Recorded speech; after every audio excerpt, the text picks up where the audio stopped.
Blog Talk Radio. Hello, and welcome to today's episode of 219 GreenConnect, where we explore topics about the environment and green living in Northwest Indiana. For past show archives, news, and upcoming events, you can check out our website at 219greenconnect.com or join us on Facebook or Twitter. You can also subscribe to our podcast via iTunes. I'm your host, Kathy Sipple, and with me today I have Toni Snearly. She has kicked off the Northwest Indiana Food Swap, and we're going to hopefully learn today a little bit more about food swaps and her upcoming event. So welcome, Toni. Hi, Kathy. Thank you. Thanks for having me today.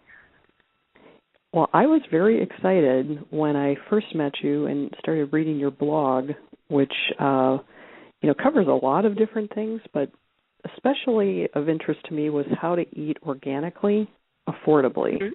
And it seems like you've always had a real common sense, down-to-earth approach about how everyday people can do that.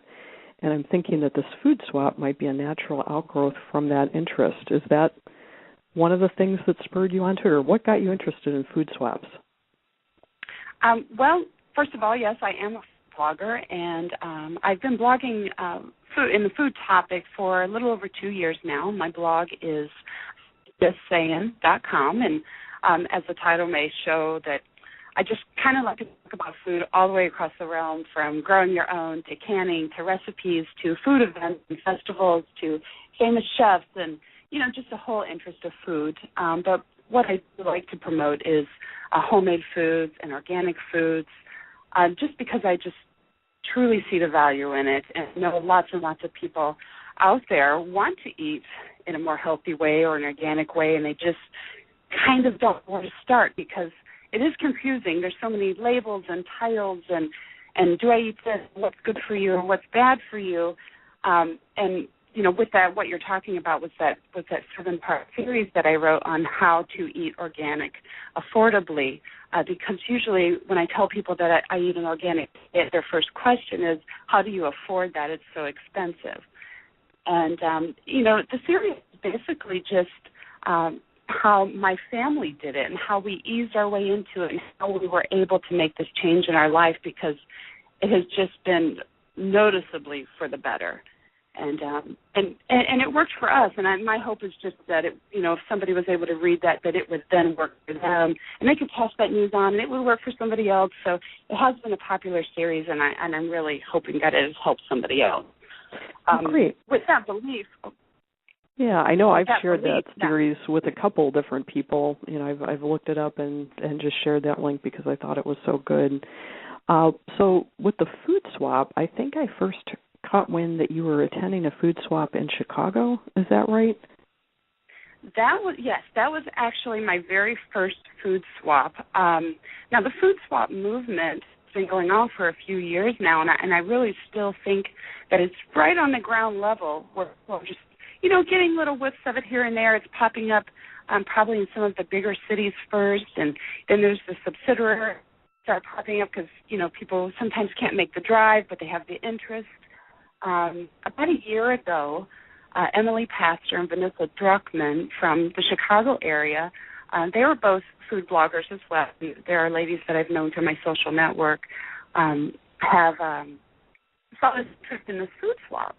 And when they checked the national site, which is foodswapnetwork.com, they looked for one in Chicago, and believe it or not, Chicago did not have not one food swap.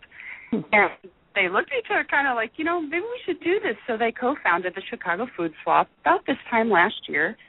And as soon as I saw that, I think it came across Facebook or Twitter or somewhere, I was like, I need to find out more about this. So I started reading, and I'm like, I really need to attend one of these. I just immediately had this interest because living in Northwest Indiana, probably know plenty of people too, but it's like all of my friends garden, all of my friends can.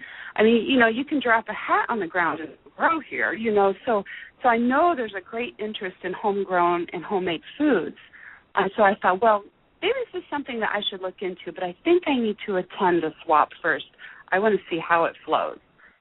So I eyeballed their swap, and it actually took me a year before I could I was free on a date that they had a swap before I actually attended. And so we got, I think it was about 2 weeks ago now, my son went, he made some food, and my husband also had food to bring, and of course I had food to bring, so we made a family event out of it, and we finally got up there, and we had so much fun. I mean, it was just, the food was fantastic, there were samples, the venue was great, people were amazing. I mean, when you have an interest in food, and you're in a room with 40 other people who have that same interest, it's like the excitement and the energy about food and people and relationship. You know, it was just like a big food party. It was so much fun. It sounds like a lot of fun. It was, and everybody has that feeling. You're like, well, this is only every other month. I don't know if I can wait 2 months because I want to do one next month. So the Chicago Food Swappers are actually, you know, trying to look into a venue where they're going to try and do it once a month, and I really hope that works out for them because it just was a great group of people. Good. Well, so for people who have not been, tell us a little bit about how that Chicago experience went. How long is it? What kind of food did you bring? And, I mean, what's customary when you get there? How do you know what you trade for? Is that just an open barter, or are there some kind of rules or guidelines? Well, it's very casual, for one. I've had people messaging me with those same worries, and totally understandable because when I was going, I was messaging the co-founders of the Chicago Swap, just asking those same questions. How do I package things? What do I bring? What, you know, is there a fee for this? How do I get involved? You know, all of this stuff. So basically, first of all, what is a swap? It's basically a reoccurring event where people can come together and they can share homemade foods, homegrown foods, foraged foods. There is no fee.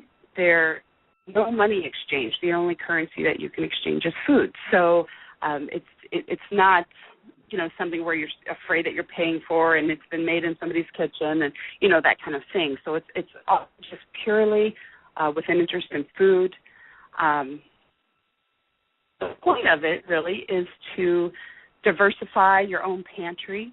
So if you grow strawberries and you make 20 jars of strawberry jam every year and that's what you eat, you can take some of that strawberry jam and you can take it to a swap. And not only now are you enjoying strawberry jam at home, but you may come home with a nut butter, a blackberry preserve, a jar of green beans, a jar of tomatoes, and, you know, even like the obscure things like, which I'm really interested in, like a cranberry orange preserves or a cinnamon plum preserve. So you're getting a wide variety of things that you can go home and come up with different dishes and different ways to use these things. Also, it promotes gardening. Not everything doesn't have to, you know, be a vegetable that you bring, but it does, you know, promote that feeling like I'm going to grow some herbs, I'm going to dry them, and I'm bring them to the swap, or I'm going to grow tomatoes and bring fresh tomatoes in the summer. And in the off seasons, you can try and find different things that are not garden, but, you know, like right now I've been working with a lot of citrus because it's winter. You can also bring baked goods. People bring loaves of bread. People bring cupcakes and cookies and challah bread. Just whatever you can think of that's homemade, you know, you're welcome to bring. Let me think here. Pickles. Vinegars. I'm kind of challenging myself. There's like some things that I've been wanting to learn how to do. For instance, I've been wanting so bad to learn how to make fresh mozzarella cheese. Oh, and I've never taken the time to actually learn. I keep reading about it. I'm like, you know, one of these days I'm going to do this. Well, now that I'm doing these food swaps, it's like, okay, now here's my chance to do it because I have to bring something, and, you know. So it's kind of a challenge for me, you know, and I enjoy that kind of thing, so that's fun. Okay, well, I was kind of wondering it because I actually did sign up, and we should put a shout-out for the event. I know you said you've only got room for 30, and there are 12 spots left. The event is what day? The event is... I should already know this. It is March 10th. It's a Sunday. Okay. Good. It is from 3 to 5 p.m. The swaps generally last 2 hours or under. Okay. Unless, of course, you're like me and my family want to hang around afterwards for a half hour and talk to people. But those people are ready to, it's not a huge commitment. It's a 2-hour commitment. Yeah. And the first swap is actually in Valparaiso. The swap area that we're covering is Lake County, Porter County, Starke, Marshall, and LaPorte counties. Okay. Basically, the location will depend on where the venue is.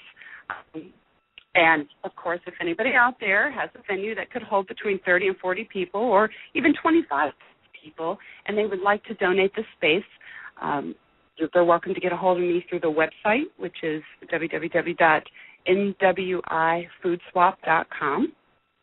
And back to where the location is, it's in Valparaiso, like I said, March 10th.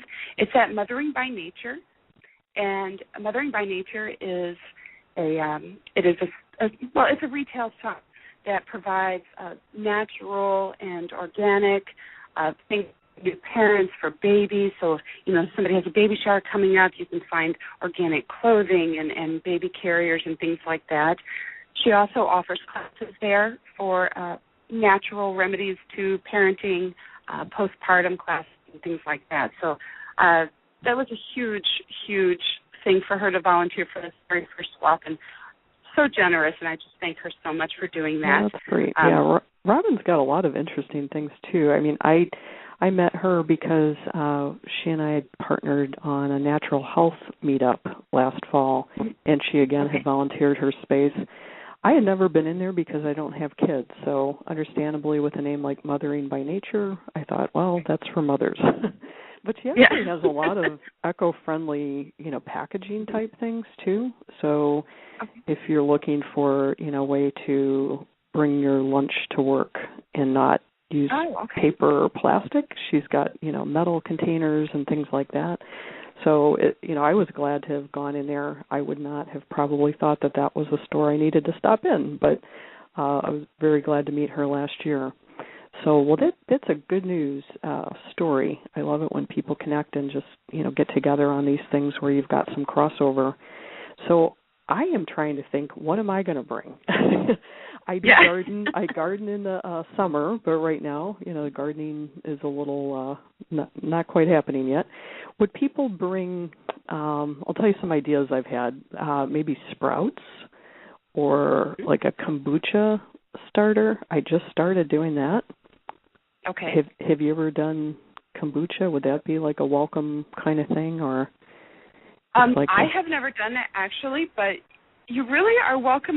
The only rules is that it has to be homemade, homegrown, or foraged. Okay. Or home raised. Just for some ideas, let me think. I've actually have some links on the NWI Food Swap page to other blog posts that people have done about the Chicago Food Swap. Okay. But I can rattle off some things. I brought lemon curd, which I made from organic lemons and cane sugar. I also brought blueberry lemon scones. What else? My husband made hummus, and he also made naan, and he traded those things. My son made quarter-pound bags of salted caramels and salted pecan caramel, which was very welcomed. Yeah, that sounds great. Wow. Cookies, cupcakes. There was a lady there who had, I think she had like 6 bottles of fermented red wine vinegar that she had made. Okay. Pickled beets, pickled collards, there was hummus, nut butters. Something I brought home, which was really interesting, was a Thai chili lime cashew butter.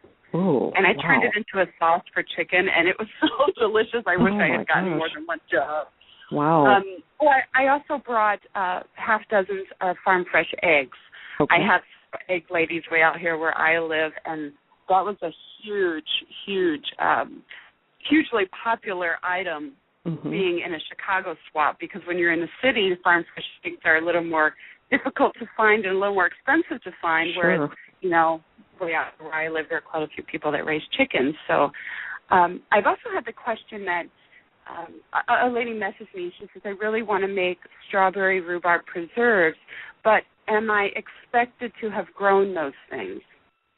And my answer to her was, that would be great if you grew them, because gardens are so much fun. But no, absolutely not. You can buy your strawberries. You can order them from co-op. You can, wait and do it in May when you can get flats of them or grow them on your own, So the product needs to be homemade. It doesn't mean you have to, raise the chicken and then, bring the eggs from your own home, right, that kind of thing. So okay. as long as the final product is homemade. Okay. Syrups. I brought home a chocolate cocoa syrup that my son loves in chocolate milk. Honey. If you raise honey or raise honeybees, then, you can bring honey. There's so much, focaccia bread. And, going into it, there is a little bit of a strategy that you kind of figure out after you're done. You go, oh, now I see how this is done, Yeah. Well, and I'm wondering, too, are you expected to have a lot of one thing, or is it okay to bring, kind of random samples? I'm thinking in my own pantry, I've got, I put up quite a few, like pickled green tomatoes. And, I'm like, I think I've had enough pickled green tomatoes. I don't have, tons and tons of those, but I've got, like a few, and then I've got some green tomato salsa that I made. Can you bring a little bit of this, a little bit of that, or does it work better if does each person get a table, or how does that go? Okay, basically you're going to get and it's going to depend on a venue because some venues are going to be smaller than others.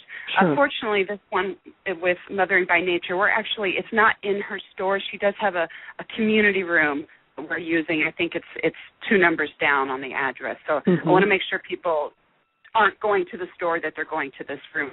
Something I'll clear up more as the date comes. Right. I've been in that room before. Okay. You'll get probably a few square feet of room to kind of stack your things on a table. And you can just be side by side with other people. Nobody has to bring a table.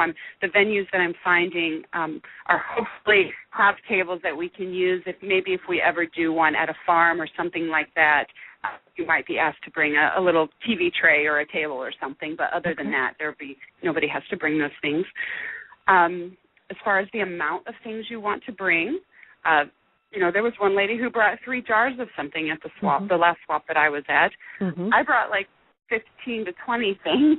And really, it's all up to you. It depends on how much you want to come home with.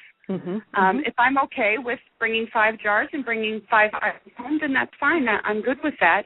If you want more, then you bring more. What I have found is that the variety you bring, I brought, I think I brought 12 half-dozen eggs and 3 containers of scones and 5 jars of lemon curd. Well, that's going to allow me to bring more variety home, and this is why. If I bring all lemon curd, and the lady next to me has plum preserves, pickles, and canned or jarred apple filling, well, I'm not going to be able to get one of each of her things because she's probably not going to want 3 of my lemon curds. That makes sense? Yes, absolutely. Okay, This is helping me on my own strategy, and hopefully listeners as well. It's not all about me, but I am putting together a strategy. Right. So that way, and my son, I think, and he loves the stuff. He's an adventurous eater, and he was just having a great time trading. But he's like, well, I have all caramel, but I already got that from her. And, of course, you don't want to bring home your daily variety. Most people are. So you can bring one thing. It's just, like I said, it just depends on your own personal taste. Right. Okay, so I'm feeling a little better about what I'm bringing. I was kind of imagining people might want to be known for one thing, or it would be, an easier experience, but it sounds like the eclectic nature might actually allow you to have multiple trades with one other participant. So that sounds pretty cool. Good. Now, one thing you might want to remember is that part of the process, which I probably haven't explained the whole process yet, is for every type of item you bring. So if I brought eggs, lemon curd, and scones, there are things called swap sheets, and the link to printing out the swap sheet is on the website, and of course I'll have some at the event as well. It helps if it's filled out ahead of time because you don't want to sit there and have to fill out a swap sheet while everybody else is mingling and tasting samples and everything like that. So a swap sheet basically says your name, what product you brought, the ingredients that are in that product in case people don't eat certain things or they have food allergies. That's on there. You have to do that for every type of item you bring. So I had to have 3 of the swap sheets filled out.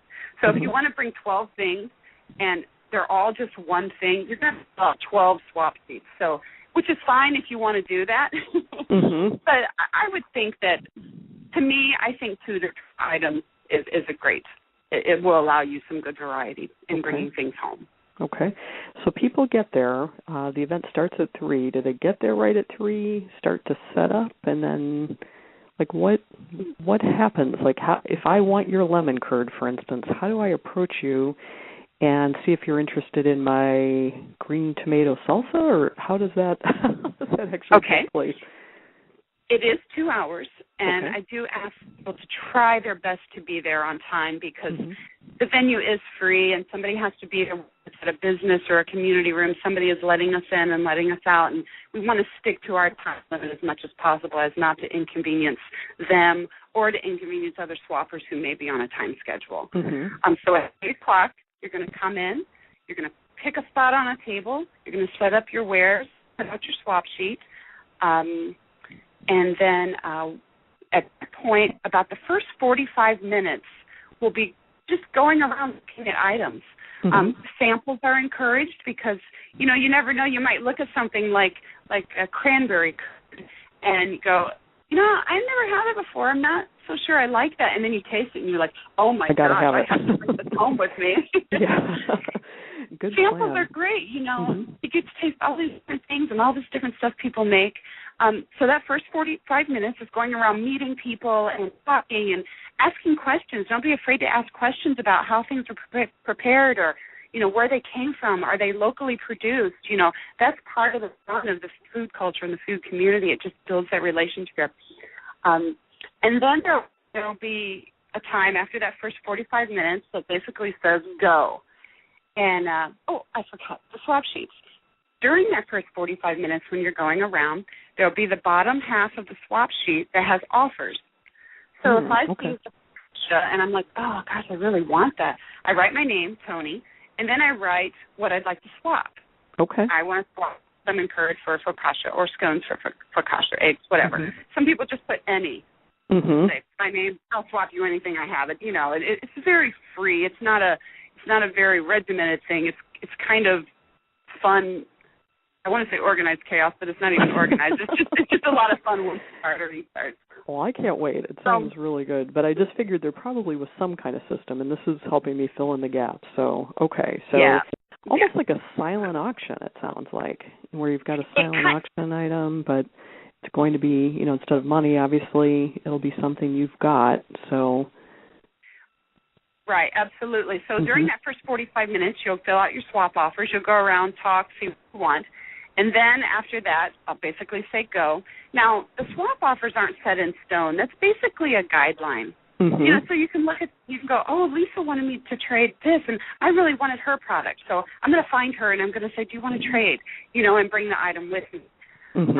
The piece of advice that the Chicago Food Swap founders did is they said, when you're going around looking around at all of the different things, and the 1 or 2 items that you cannot see yourself going home without. And when the swapping starts, this is my strategy too, I'm going to take 1 each of whatever I have, and I'm going to go directly to their table and say, can I try one of these things? Because I have to have that vinegar, Wow, and then once you kind of get the things that you want, and then it's a little more relaxed, so people will come to you and say, I have this salsa verde, can I trade this for something? Or, and sure, why not? I just want to take home as much variety as possible, And that's how it finishes out. So, you'll want to make sure that you have a box or a basket or something big enough to bring your things home in. And when you're all out of stuff, you're welcome to leave. So, and the one thing, too, that I kind of felt funny about was, I'm not very good at bartering. I just don't know how to approach people. I feel bad about things, or what if they don't like what I have? Those were just needless worries. It was so casual and so much fun. And people do say no. So if you want to trade something, or somebody comes to you and say, I want to trade this cupcake, I really don't, I kind of avoid sugar, I really didn't want sweet things, you can politely say, you know what, I think I'm going to pass this time.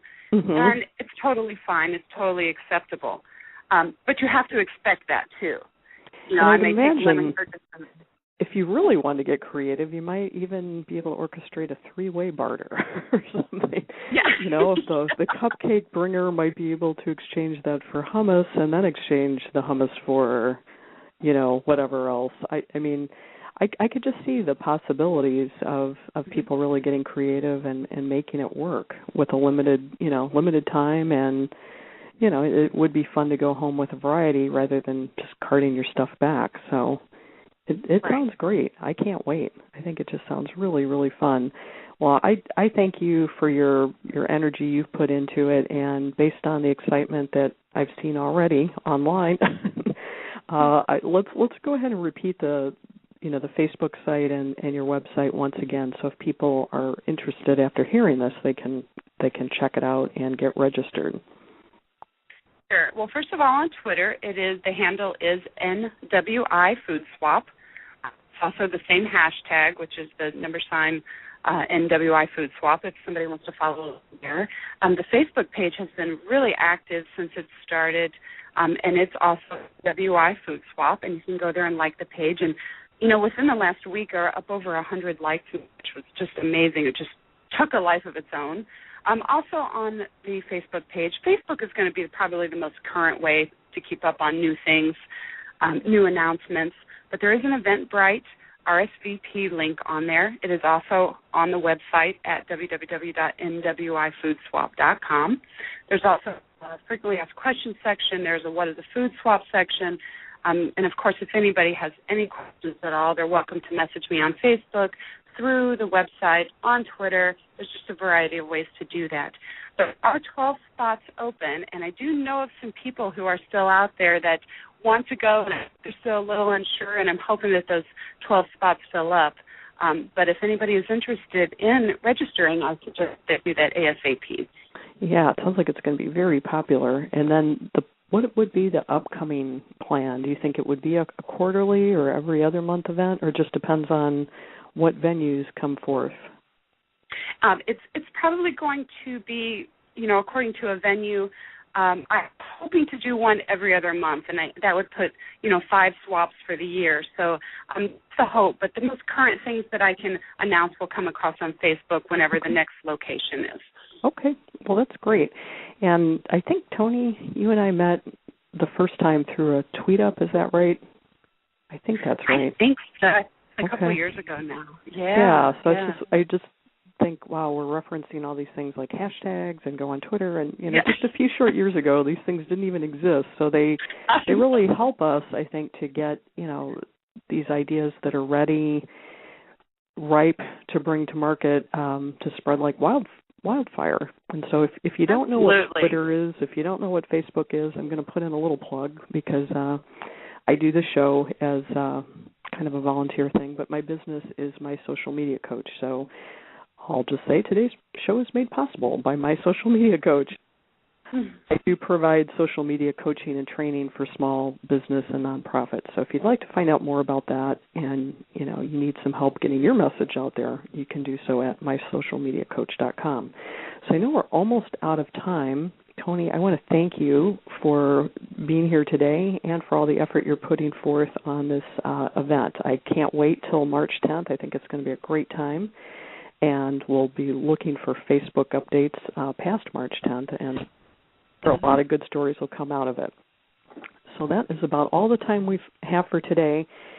This has been another episode of 219 GreenConnect, and please check out our past show archives on our website, 219greenconnect.com, or you can go on Facebook or Twitter to find us as well.